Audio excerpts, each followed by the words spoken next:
তুই আমাকে মামা বলবি না তো দাদা, একদম তুই আমাকে মামা বলে ডাকবি না। শুধু তোর জন্য, শুধু তোর জন্য আমি মরতে পারিনি হতভাগা। সেদিন যদি তুই আমার পেটে না আসতিস, তাহলে সেদিন ওই গঙ্গার জলে ঝাঁপিয়ে পড়ে আমি আত্মহত্যা করে মরতে পারতাম। আমি মা, আমার বাবা যদি বেঁচে থাকতো তাহলে তোমার তো কষ্ট হতো না। খবরদার, খবরদার, খবরদার, একদম একদম কতদিন বারণ করেছি তোকে যে আমার সামনে তুই তোর বাবার কথা একদম উচ্চারণ করবি না। আমার যে খুব জানতে ইচ্ছে করে মা। কি জানতে ইচ্ছে করে শোনা? বাবা তো আমার জন্মের আগে মারা গেছে। আমার নেই এক কথা। বাবা, বাবার বাবা, সহ্য করতে পারছি না, সহ্য করতে পারছি না।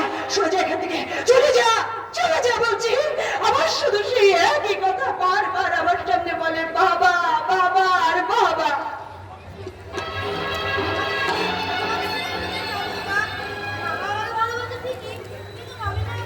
চোখে দেখতে পারে না।